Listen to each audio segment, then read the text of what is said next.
Hello, everyone, and good afternoon.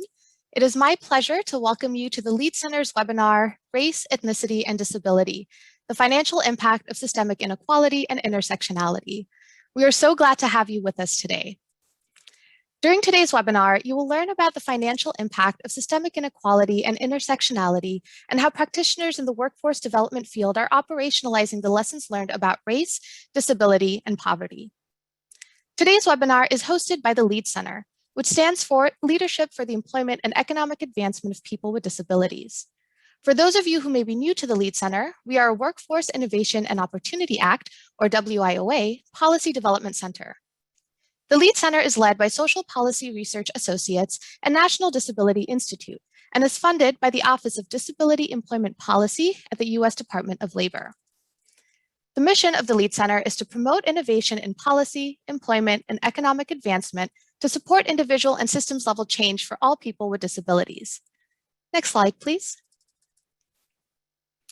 So that everyone can fully participate in today's webinar, we'd like to take a moment to share some captioning and housekeeping tips. Today's webinar is live captioned. If you would like to hide captions, click the live transcript button to find the hide captions option. You can also adjust the caption size under the subtitle settings option. You also have the option to open the captioning webpage in a new browser. The link has been posted in the chat box. You can adjust the background color, text color, and font using the drop-down menus at the top of the browser. Position the windows to sit on top of the embedded captioning. Next slide. If you have content questions for our presenters, and we do encourage you to ask them, please type them into the Q&A panel, and we will save time at the end for questions and answers. If your question is not content related, for example, you need tech support, use the chat box instead. Next slide, please. To kick off our day today, we would like to welcome the Deputy Assistant Secretary for the Office of Disability Employment Policy at the U.S. Department of Labor, Jennifer Sheehy. Prior to her current position, Jennifer spent 10 years at the U.S. Department of Education in many roles, including acting director of the National Institute on Disability and Rehabilitation Research, acting deputy commissioner of the Rehabilitation Services Administration, and special assistant to the Assistant Secretary of the Office of Special Education and Rehabilitative Services. Jennifer came to the Department of Education from the Presidential Task Force on Employment of Adults with Disabilities, where she was Senior Policy Advisor and served a detail as Associate Director in the White House Domestic Policy Council. Before she joined the task force staff, Jennifer was Vice President of the National Organization on Disability and Director of its CEO Council. In 2016, Jennifer was also appointed by the President to the Ability One Commission. Jennifer, welcome to the webinar. Thank you, Mahika, and thank you everyone for joining us today. I'm particularly excited about the topic of this webinar because it touches on all of the priorities of the Office of Disability Employment Policy, and I'll get to that in a moment.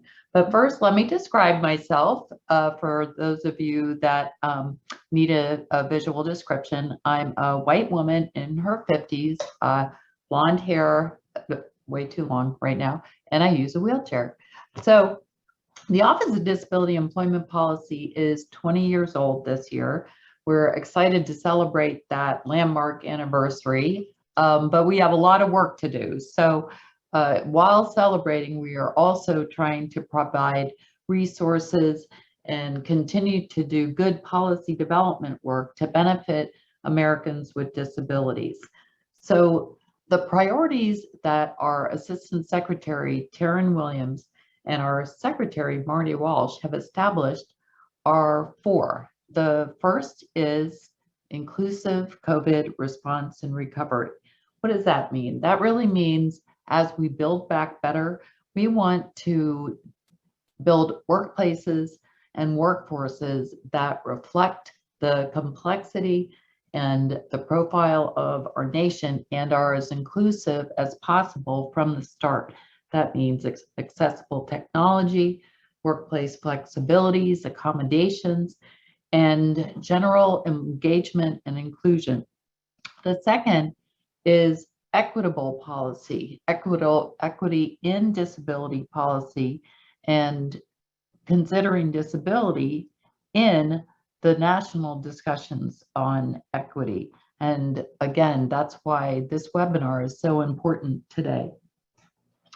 one of the things that we know is that if we develop inequitable policies, then we will never be able to allow people with disabilities from all backgrounds to succeed in the way that we intend. And the first step in developing equitable policy is data. And that's why I'm so excited to hear about NDI's data today and how we can capture the barriers, the need, and then envision a future where workers of all disabilities, all races, ethnicities, and from underserved areas can benefit. The third is youth, making sure that young people with disabilities are transitioning into meaningful, lucrative, financially stable, and empowered careers.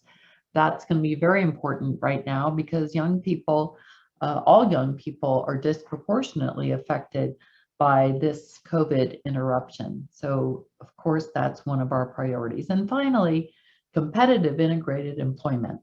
We don't really do anything but competitive integrated employment, but we want to help states and service providers and individuals transition from settings where they may have been paid sub-minimum wage into competitive wages and inclusive integrated settings.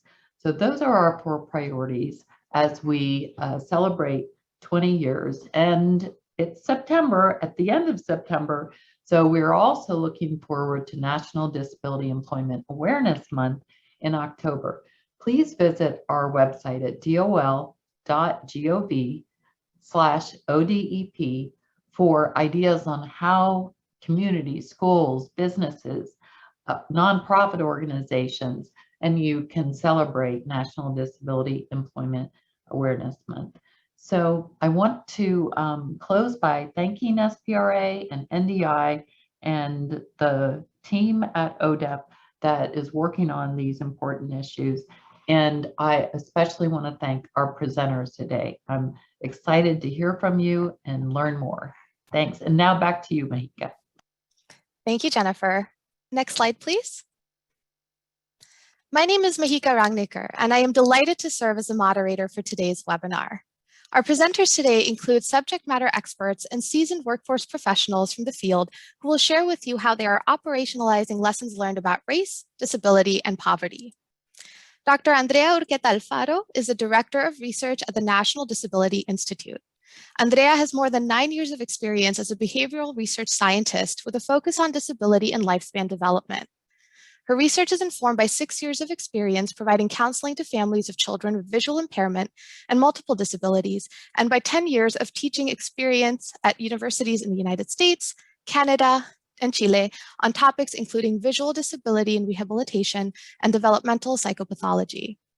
Andrea earned a master's in special education from the San Francisco State University and a PhD from the University of California at Berkeley in developmental psychology. She subsequently completed 4 years of postdoctoral work examining the impact of sensory and cognitive impairment on lifespan development at Envision Research Institute in the United States and the University of Montreal in Canada.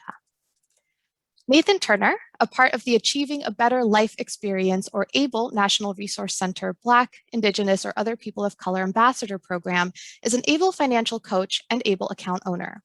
He serves on a wide variety of stakeholder groups, including on the Board of Trustees for Legal Aid of Western Ohio, the Ohio Statewide Independent Living Council and Advocacy Task Force, the Ohio Self-Determination Association, Lucas County Board of Developmental Disabilities Board of Directors, Ability Center of Greater Toledo. All of these organizations provide substantial support to minorities and BIPOC communities. Nathan has a vast amount of personal experience navigating all types of public benefits, including Medicaid, Medicare, home and community-based waivers, Social Security work incentives. Nathan was educated in political science and international studies from Wright State University and has received awards from several organizations, including Lucas County Board of Developmental Disabilities, Courageous Community Services, and Partners for Inclusion. Ben Feimer is a credit building manager at Justine PETERSEN. He graduated from Missouri State University with a degree in anthropology, which he feels really set him up for working with people, even if that job had nothing to do with anthropology. After spending time in securities, healthcare, and retirement planning, Ben left the world of finance to join the Peace Corps as a volunteer English teacher in a remote village in Western Mongolia. Ben came to Justine PETERSEN in late 2017. He was attracted to the position and organization because it combined his knowledge of the financial world with the opportunity to do community-based work in the city he grew up in. Next slide, please. People of color with disabilities face unique systemic challenges as a result of their intersecting identities. Centuries of exclusive practices in the United States, such as redlining and employment discrimination, have resulted in a society where people of color with disabilities, particularly Black, Indigenous, and Latinx communities, are at a particular disadvantage financially. After today's session, you will know the context for understanding intersectionality as it applies to race and disability, how people of color with disabilities face unique systemic challenges as a result of their intersecting identities, and ways to positively impact financial inclusion and build economic self-sufficiency through tools like credit building, financial education, and ABLE accounts. I will now turn it over to Andrea, who will talk about some of NDI's research at the intersection of race, ethnicity, and disability. Next slide, please. And it's all yours, Andrea. Thank you, Mahika.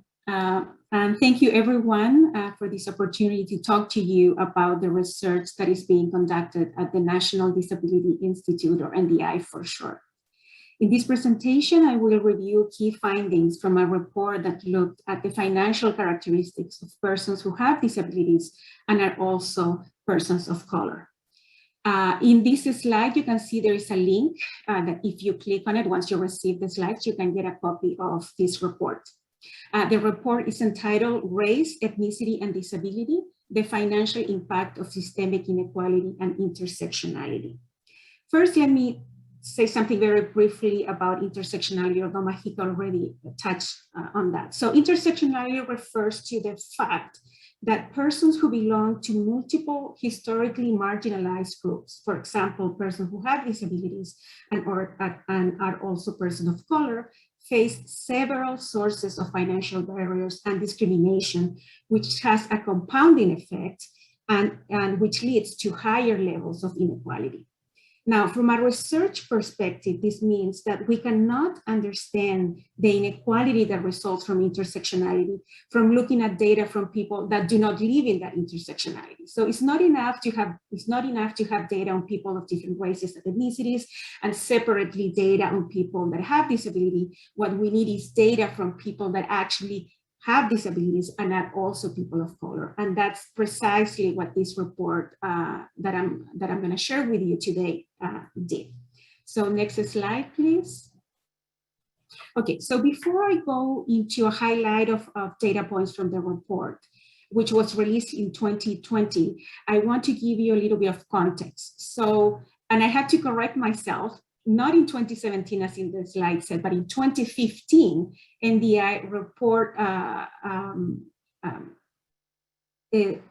NDI released a different report that concluded that the most financially vulnerable populations in America are the group of individuals that live at the intersection of disability, race, and ethnicity. Now, fast forward to 2020, and we were last year, so if we can remember last year, we were facing two concurrent crises. So first, the COVID-19 pandemic, which we're still enduring, and which was and is disproportionately impacting people of color. And then we also were facing widespread recognition of historic and systemic racism that disproportionately impact communities of color.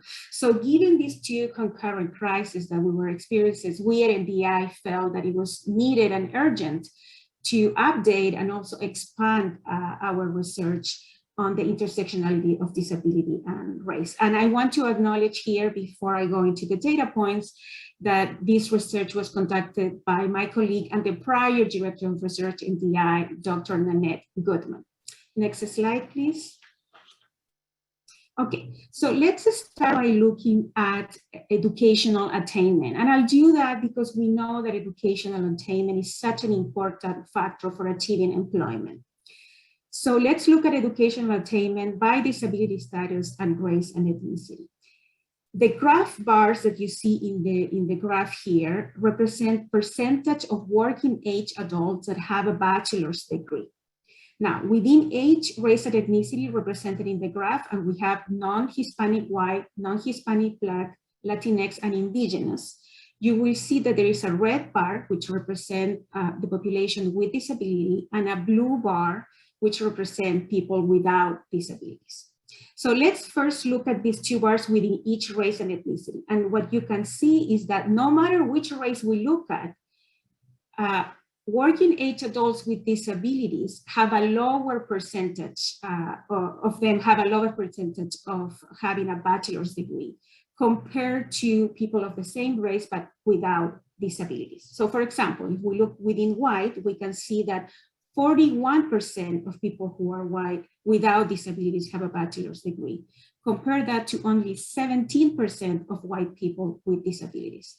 Now let's look at Indigenous. You see that 16% of people who are Indigenous with disabilities have a bachelor's degree.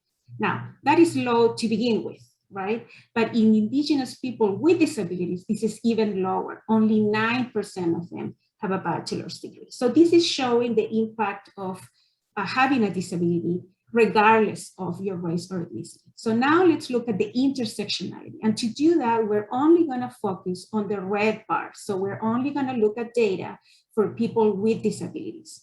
And you can see in the graph that compared to white people with disabilities, all other races, Black, Latinx, and Indigenous, have a lower percentage of the population that have a bachelor's degree. 17% of white persons with disability have a bachelor's degree, compared to only 11% of Black, 10% of Latinx, and 9% of Indigenous.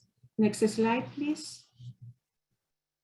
Now let's look at poverty rate in working age population. First, I want to call attention to what poverty means in this data. So imagine being a person who is living with an annual income that is below $12,760. Now imagine being a family of 4 that is living with a budget of less than $26,200 a year. So this is what poverty means, if we can imagine that. I also want to notice that disability cash benefits are included in the calculations of poverty here. This means that the poverty rates that I'll be reviewing in people with disabilities are after we include whatever cash benefit they get due to their disability. So now let's look at the data in the graph. We see that within each race ethnicity, a higher percentage of persons with disabilities live in poverty compared to people without disabilities. For example, let's look at within the Black population. We see that 17% of Black persons without disability live in poverty, but over twice that, 36% of Black persons with disability live in poverty. Now let's look at the impact of intersectionality. So again, let's only look at the red bars representing people with disabilities only. And we can see that compared to white, all other people with disability have higher rates of living in poverty. So 23% of white people with disabilities live in poverty. Compare that to 36% of Black people with disabilities, 34% of Indigenous people with disability, and 28% of Latinx people with disabilities. And it's important to consider here that disability is both a cause and a consequence of poverty. And this is so because most people with disabilities are left out of the labor market, while at the same time, they have extra expenses that they have to incur because they are living with disabilities. And if you're living in poverty, you're experiencing factors that can lead to disability. For example, you might have a chronic condition, and if you don't have access to affordable, timely, and quality healthcare, that chronic condition can become a permanent disability. Next slide, please. Okay, now let's look at the cost of housing. So if a household is spending more than 50% of their income in housing, that household is considered severely cost burden. And you can imagine if you're spending more than 50% of your income in a household, you're in a position of extreme financial fragility. You're going to be way less able to withstand changes in your income. For example, if you lose your employment, like it has happened to many people during the pandemic, or if you have new unexpected costs, like for example, you have a family member that gets sick and there are extra health expenses. So let's look at what do we see in terms of the impact of disability. Again, like in the other cases, we see that in people with disability, there is a higher percentage of households that are severely cost burdened. So let's look at Black and Latinx. And you can see that in both, 23% of Black and Latinx households without disability are severely cost burdened, and about 10% more of households without disability that are Black and Latinx are severely cost burdened. So you can see that 10% more likelihood of being severely cost burdened if you have a disability and you're within Black and Latinx. Now let's look at intersectionality. Once again, what we can see is that Black and Latinx have a worse outcomes compared to white without disabilities. So 23% of white households without a disability are severely cost burdened, but about 10% more of Black households with disability and Latinx households with disability, 33% and 34% respectively, are severely cost burdened. And this could in part explain why the pandemic has disproportionately impacted Black and Latinx households with disabilities. Next slide, please. Lastly, I want us to look at net worth. So by net worth, we're talking here about the assets of a household, okay? So this would be, for example, the value of the house, etc. I want to know that the monetary values that I will review only represent the net worth of households where the householder is of working age. So these values are leaving out individuals that acquire disability after retirement and who were able to accumulate wealth in the workforce without having a disability, okay? And also I want to highlight that the graph is showing the average household net worth. So this means that there are people below those averages as well in each of these groups, okay? These are the averages, okay? So the data shows that within each race and ethnicity, households with disability have a lower net worth compared to households without disabilities. The biggest gap that you can see here is within whites. So if you look at white households without a disability, then average net worth is $132,400. Compare that to only $27,100 in net worth in white households without a disability. Now, the gap within the other races is smaller, as you can see in the graph, and this has to do with the tremendous advantage that in this society, being white and having no disabilities afford, right? But even in Black and Latinx, you see the disparity between households with and without disability. So let's look at Latinx. Households without a disability, the average net worth is $19,800. In Latinx with disabilities, the average is below $13,300 and $400. Now let's look at intersectionality. And so we see that Black and Latinx households with disability have lower net worth, average net worth, than white households with a disability. And this is particularly striking when we look at Black households with a disability. You can see that the net worth is only $1,282. And so in closing, I just want to highlight how time and time again, when you look at financial outcomes, we can see that the ones that have the most financial vulnerability are those living at the intersection of disability and race. And with that, I thank you for your attention, and we go back to Mahika. Thank you so much, Andrea, for laying that groundwork for our conversation today.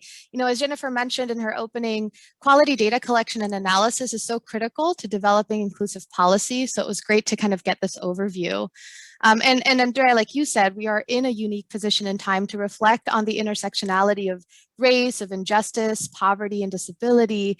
And we do have a responsibility to not only increase our awareness of how people of color with disabilities in the US are even more impacted by systemic inequalities, but also to take advantage of opportunities to positively impact their financial inclusion and stability. And so one of these examples, are ABLE accounts. And I'm going to bring in Nathan Turner, who will tell us more about his experiences as an ABLE account owner. Next slide, please. And just as a reminder, if you have any questions for our speakers today, please do put them in the chat, in the Q&A box so that we can get to them at the end of the presentation. So ABLE accounts are a savings vehicle that allows an eligible individual with a disability to save for qualified disability expenses while maintaining eligibility for critically needed public benefits. And so Nathan will talk a bit more about ABLE as well as some of his other work in financial security. So welcome, Nathan. It's really good to have you here. Yes, thank you so much, Mahika, for having me. It's a pleasure to be here. So I'm working on two key initiatives around empowerment with BIPOC disability communities. Recently, I began working with the National Disability Institute's ABLE National Resource Center as part of a truly incredible team of ABLE account owners and family members who are serving as BIPOC ambassadors to help the center in providing outreach and awareness of the benefits of ABLE accounts to BIPOC communities.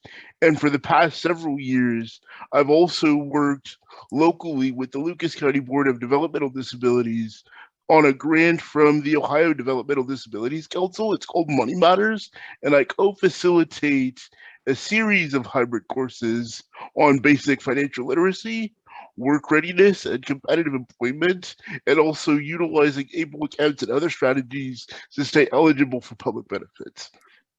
And I think what's critical about these initiatives is that they demonstrate the value of peer support as strategies for best practices in delivering equitable information on financial empowerment. Achieving equity for people with disabilities and people with disabilities who are members of Black, Latino, and other communities of color require a truly individualized and person-centered approach. We need to meet everyone where they are and help them to recognize that they do not need to have all of the answers immediately. What I like to call not having a PhD in ABLE to benefit from opening the ABLE account and generally increasing financial education. Great. Thank you, Nathan, for that wonderful introduction. Can you tell us a little bit more about what ABLE means to you personally, and maybe how having an ABLE account, how has that changed the way that you think about building wealth? So in my role as an ABLE ambassador, and also when I co-facilitate my Money Matters classes to the DD community locally, I have a special saying. I reiterate the fact that money means freedom to people with disabilities, especially in BIPOC communities. Before ABLE accounts were established in 2016, I quickly understood how difficult it was for me to personally navigate working and maintaining eligibility for public benefits, and let alone finding a job that's going to accommodate my significant physical disabilities and meet my passion and interest. I believe that everyone has the right to work, to be in a job that meets their passion, and people with disabilities need to also have those opportunities. And in that regard, I was very fortunate to have a strong and supportive family. They definitely encouraged me to go to university and pursue community employment, but feared that I would lose access to my critically needed means-tested public benefits. And they knew that alone, they couldn't help me replace my benefits and my Medicaid waiver services. So for me, opening the ABLE account was a lifeline for me to be able to access working and maintain eligibility for public benefits. Yeah, I've had a lot of prior work on the SNAP, TANF, Medicaid kind of public benefits side, and so I'm aware of benefits cliffs among other things that make it really difficult to maintain eligibility while still trying to save money or while still trying to kind of get to financial security.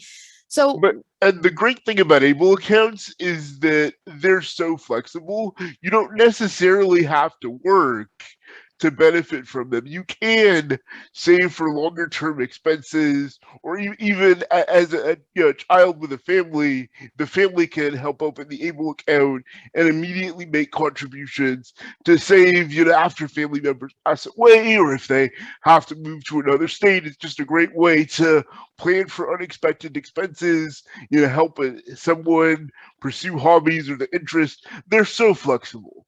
Mm-hmm. And what advice would you have for people who might be eligible to open an account? Would you just recommend ABLE accounts for everyone who qualifies? So 100% I would recommend anyone who is eligible to open an ABLE account as soon as possible so that they can more immediately save for qualified disability expenses. The ABLE National Resource Center has an abundance of helpful content to assist each person wherever they are in their ABLE account journey. The roadmap to enrollment and the roadmap to independence on the ABLE NRC website are great places to start.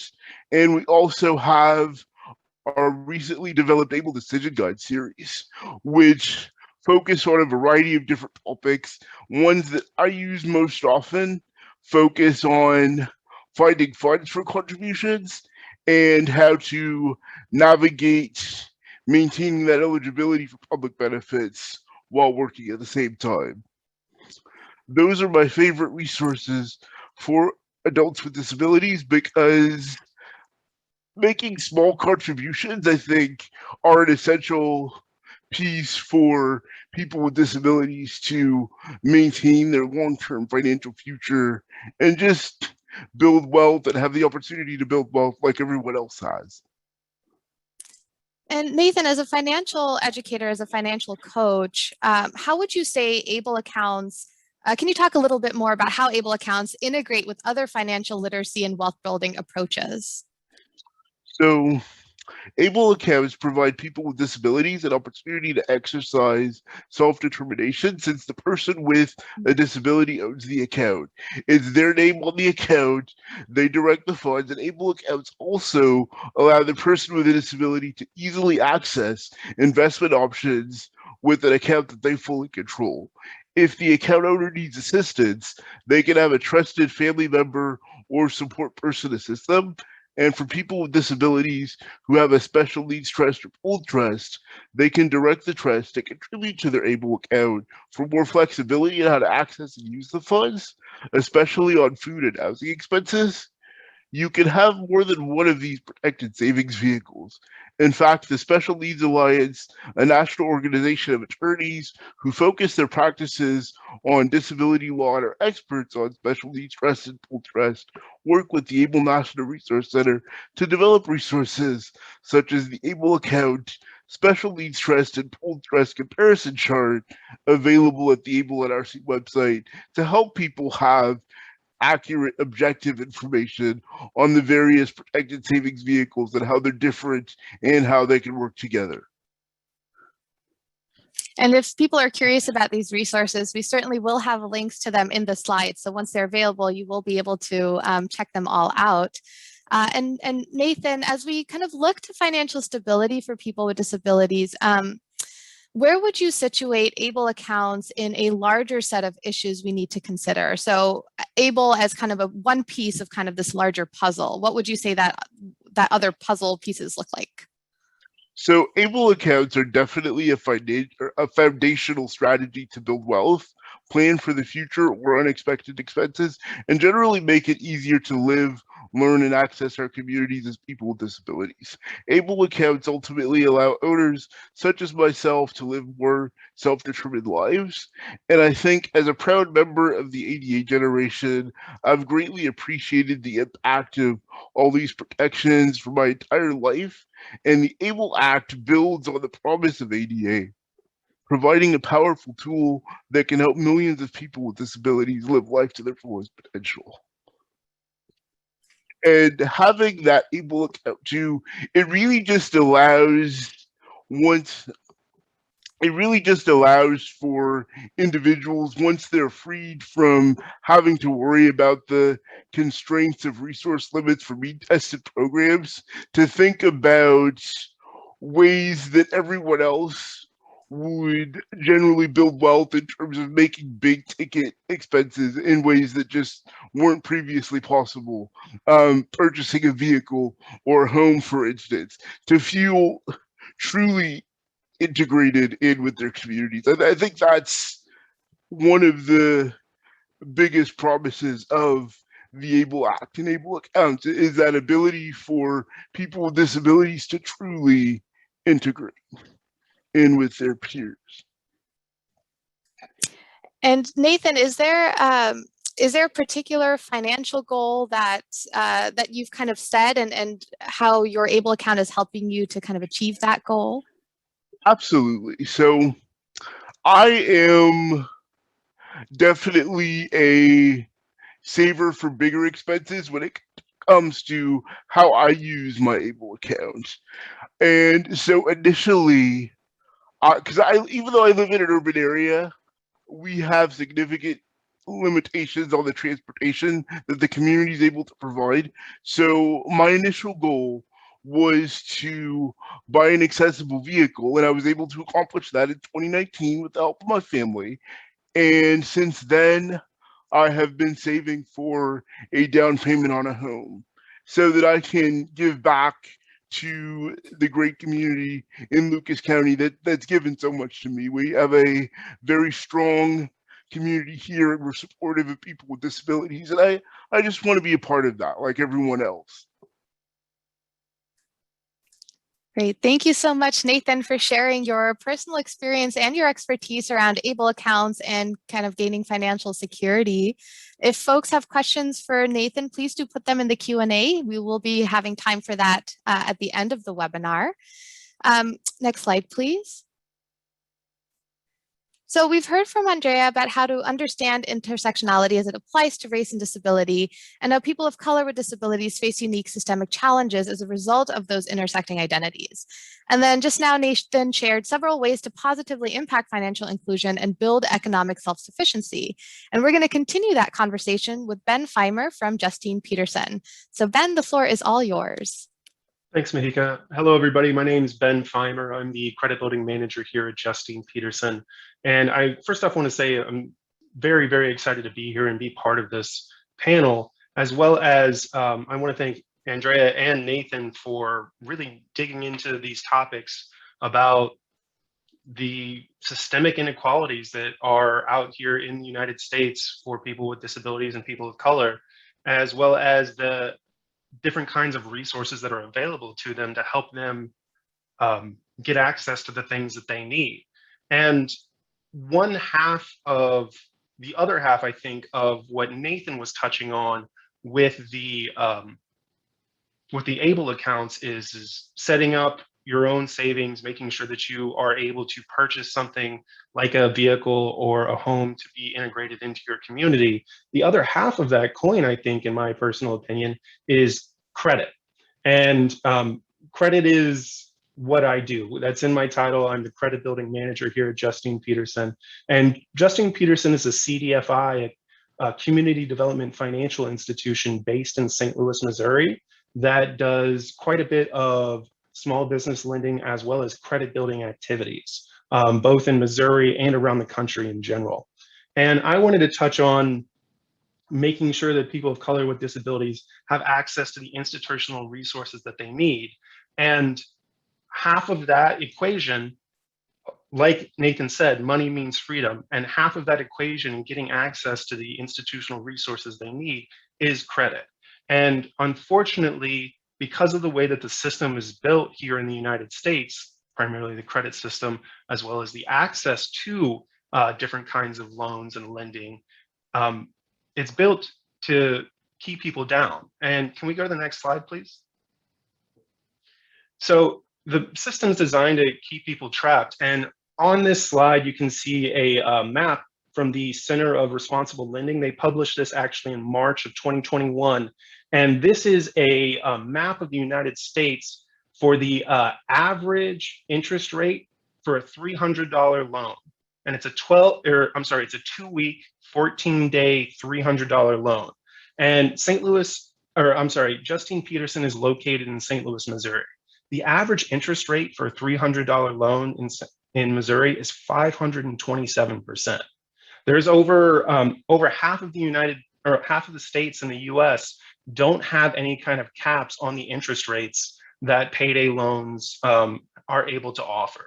Or if they do, they are exorbitant. I think last time I heard, the cap for a payday loan in Missouri is around 1,024%.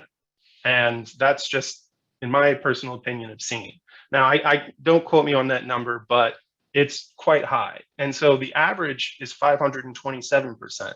And when with people with disabilities, as well as Andrea said, people living in poverty, they don't have access to a lot of funds. And so when they have a breakdown in their car, or they've run out of money, or they're on a fixed income and they're waiting until their next payday, a lot of the people that we at Justine PETERSEN work with, they turn to payday loans. And payday loans, in my personal opinion, are an epidemic in this country that are designed to keep people trapped in this vicious cycle.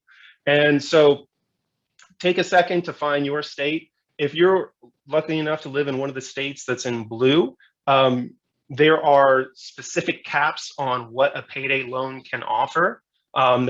Illinois, right next door to Missouri, I think just this last year, capped it out at 36% for a payday loan. It could be 36, could be 37, but that's a cap. And if anybody has any experience in lending or borrowing, generally having an interest rate that's double digits is way too high. And I can't tell you how many people I sit down with day after day that we pull up their credit report and I see that they're paying $600 a month for a car. And I'm asking, what are you driving? What kind of great German car are you driving? And they're not. They're paying $600 a month for a 3-year-old Toyota.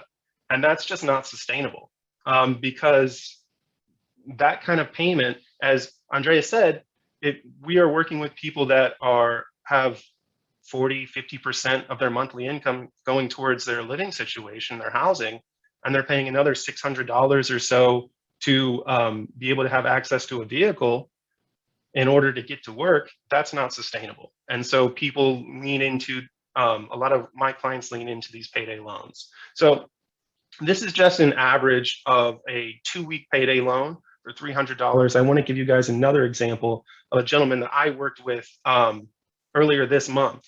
He borrowed $600 from a local payday lender here in Missouri, and that payday loan was around that 527%. So he borrowed $600 for a 6-month payback.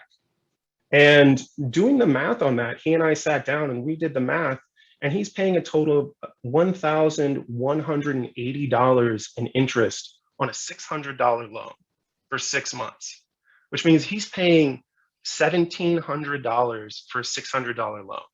And I think one of the things that Justine PETERSEN really tries to focus on is to let people know that these systems are out there and that they are designed to keep people trapped. And if somebody falls behind on one of these extensive payday loans, then the payday lender will offer them another loan to pay off their first loan, and then they'll reset the interest rate, they'll reset their payments, and they stay in that cycle.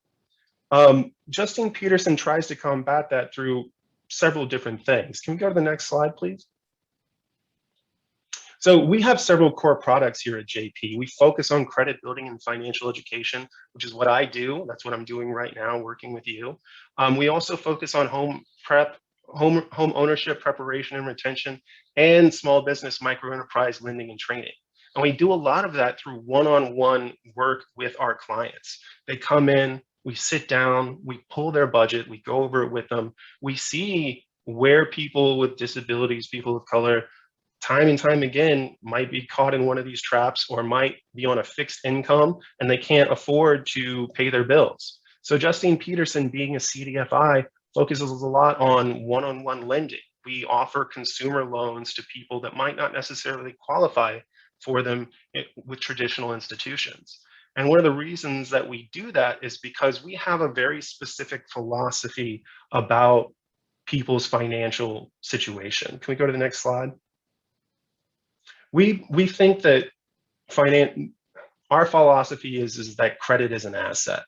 If you think of credit as the other half of the coin on saving, like Nathan talked about, then it can give you access to so many more things out there in the world. I liken your credit score to your adult report card. You know, when we were going through school, we had our report card. Our grades mattered until we went to the next grade. Our grades mattered when we went to college, to university, on and on and on. But once you graduate from that, your grades don't matter so much anymore. If you need access to an apartment, if you need access to buying a car so that you can get to work every day, they check your credit score 9 times out of 10. And so focusing on building your credit score is, we think, the single most important factor in developing long-term assets. I 120% agree with Nathan that saving, getting access to different products that enable you to save and build up your own financial profile is the other half of the coin, 120%. But being aware of your credit and how it works is the other half, because if you have a strong credit profile, you can save on average $250,000 over your lifetime in interest and fees, and primarily through avoiding payday loans. So Justine PETERSEN really tries to focus on making sure that we have and work with different institutions that offer things like credit building loans. So I highly encourage you to look into an organization called Credit Builders Alliance. They are a network of CDFIs, community development financial institutions around the nation, that work with and offer personal and small business loans to people that might not traditionally qualify. So staying on top of credit building and staying on top of the different products that are available to them is really going to help propel the people that we work with to the next level and secure their financial future. And that's all I have. Thanks, Mahika. Wonderful. Thank you so much, Ben, for taking us through the inequities resulting from predatory payday loans, as well as the racial gap in marketing by banks and payday lenders, and also for sharing the types of services that can help remediate the problem, such as credit building and micro enterprise lending and training. So we are now going to move into the Q&A section of the webinar. Next slide, please. We have some really great questions from folks in the audience today, and I'll do my best to get us through all of them. First up, Andrea, we have a question for you. Can you tell us what are some of the reasons for the disparities we see between the average household net worth per race? Okay. I'll respond to that based on knowledge I have from other data points, but it's not based on a model, a regression model, which would be the statistical way to do this. That will be the next step in the research. But just based on what other data points that I know. What do you need to accumulate net worth, to have assets? You need the means to acquire them. So for example, think of buying a house. What do you need to buy a house? Well, you have money, you need money, right? And so I'm just now finished looking at data from 2019 from the FDIC, and I looked at income in people with disability by race and ethnicity, and what we can see is that Black and Latinx are more represented in lower income brackets. Black and Latinx people with disability are more represented in lower income brackets and less represented in higher income brackets compared to white households with disability. So there is an inequity there in terms of income. We also found in this data that persons who are households that are Black and Latinx with disability have a marginally higher, is still higher, not as much as with the income, but it's still higher unmet need for credit. And that goes to what Ben talks about. So people who have used non-bank credit, people who have not applied for credit, for bank credit, because they are scared that they're going to be turned down. And so we see a big impact of disability because we don't see as much differences among the races as we see in income, but still you see that there's more unmet need for credit in people in household disability who are Black and Latinx. And lastly, one way to get income is employment, right? And so if you look at data, I was just looking at notes I have, if you look at data from the Department of Labor from 2020, you will see that higher percentages of Black and Latinx people with disabilities are unemployed compared to to white. Now, most people with disabilities are actually out of the labor force. So that means not only they're unemployed, but they also stop looking for a job actively. I don't have data disaggregated by race there, but given that unemployment is higher in persons with disabilities that are Black and Latinx, I suspect that also a higher percentage of them are out of the labor force. So all that combined, I think, and other factors that I can think of right now. But all of those realities, I think, are leading to this difference in the net worth of households with disabilities depending on their race. Thank you, Andrea. And just a follow-up question, one of the participants was interested to learn why the Indigenous population was left out of a couple of those graphs in the slides. Thank you so much for that question. That is a very important question. So this is what we will call a data gap, and it's an issue of also inequity. So we need equitable data, which means that to show inequalities, we need to collect data from all the groups, right? But what happens is that sometimes we don't have enough data. And if we don't have enough data, we cannot calculate an estimate for the population. So that's what happens many times with data. Data are what is called weighted by the Census Bureau so that they represent what the census says about the total of the nation population, but that sometimes means that you end up with a sample that is too small for certain groups, and then we end up with the data gap, which means we don't have the means to really calculate reliable population estimates for those groups. So thank you for that question, because that's something that is important to bring to the forefront. We need to make sure that we have data for all these groups. Wonderful. Thank you, Andrea. Next, I have a question here for Nathan. Nathan, can you say more about what it is to be an ABLE ambassador and maybe some of the things that you do as an ABLE ambassador? So a lot of what we do in our work as ABLE ambassadors is connecting with our communities, listening to the inequalities they have around financial empowerment and connecting them with resources in their community to strengthen their economic self-sufficiency. We do a lot of just helping people build what we call a circle of support, identifying allies in their life that might be able to help them, or community organizations that might be able to help them open an ABLE account or find out more information on how to gain access to credit or make larger purchases. We provide just a lot of information, and we want to be a support system to them, maybe share our personal experiences, but as ambassadors, it's important to note that we don't provide case management services, so we're always going to refer them to community resources for that. Great, thank you, Nathan. And there was another question here for you. Do you know of any additional resources for people of color with disabilities that have also been involved with the prison industrial system, and how their needs might be different, and kind of what services are there for them specifically? That's a good question. I would have to circle back on specifics. One of the great things about ABLE accounts, though, is that if you do have a disability that's onset before the age of 26, they are open to you. You don't necessarily need to have Social Security benefits to open the ABLE account. If you can have a doctor certify that you have a disability before the age of 26, that ABLE account is available to you.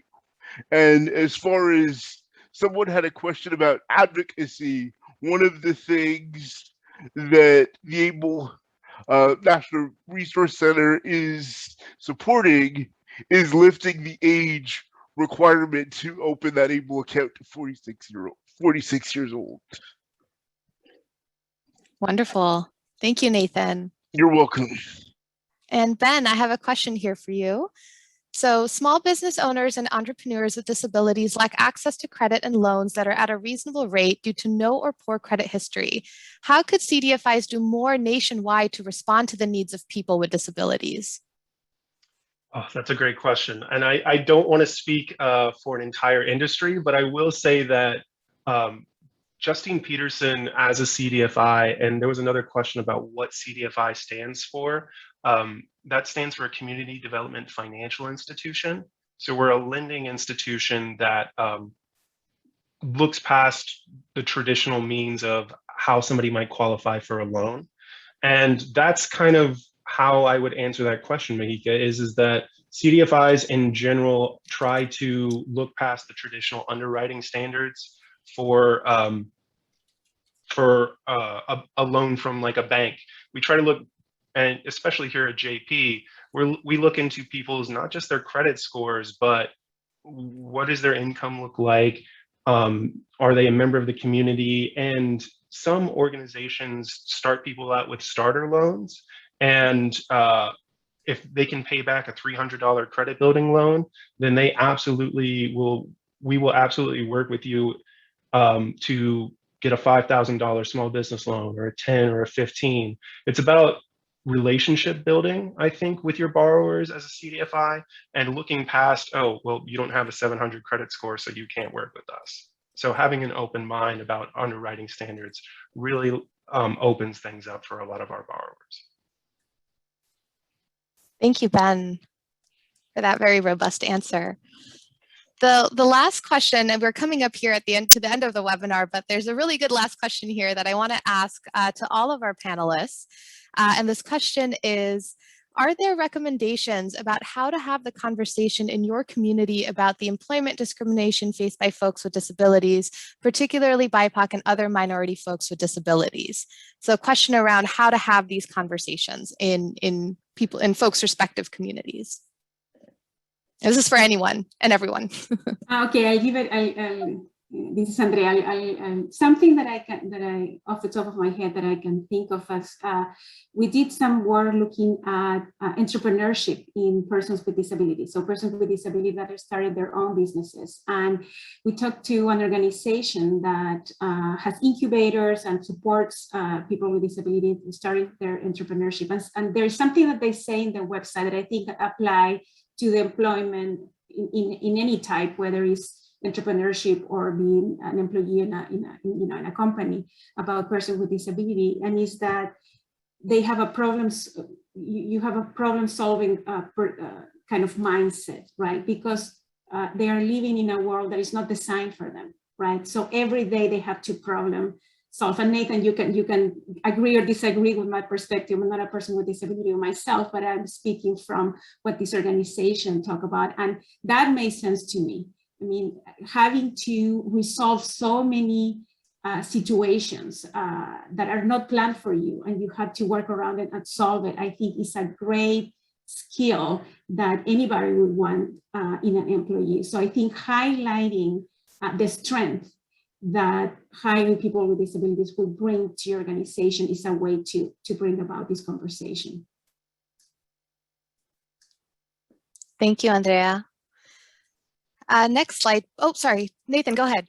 Oh, no, I'm sorry. I was just going to say that I definitely agree with that approach. And I would also say that reaching out specifically to BIPOC communities and targeting information to them, maybe finding someone, you know, on your staff who is motivated and interested in targeted outreach to BIPOC communities is a way to provide equitable information, because one of the areas I struggled with coming up is having access to accurate and equitable information. So I just think that this type of a peer support model is something that a variety of agencies and organizations can emulate. Thank you, Nathan. It's always so good to have a webinar end on a really high and hopeful, optimistic tone. So thank you both very much for that. Next slide, please. We have a few minutes left. If you'd like to learn more about our speakers and the wonderful work they do, here are several resources you can access. These links will be in the slide deck that you can access once it's uploaded on the website. We have the full NDI report on race, ethnicity, and disability, in addition to the new financial toolkit for individuals with disabilities. We have a whole host of ABLE resources and more information about Justine PETERSEN. Next slide. If you enjoyed today's webinar, we hope you stay in touch. If you'd like to be the first to know about upcoming events, we encourage you to follow the Lead Center and sign up for our newsletter. This slide includes a link to the Lead Center website where you can sign up to get information and notifications. Next slide, please. You'll see that there are many ways that you can connect with us. You can follow the Lead Center via Facebook, Twitter, LinkedIn, and YouTube. Next slide. A very special thank you to our three presenters, Andrea, Nathan, and Ben, and another big thank you to all of you in the audience for coming out today. We hope to share with you again during upcoming Lead Center webinars. Have a great rest of your day. The session is now closed.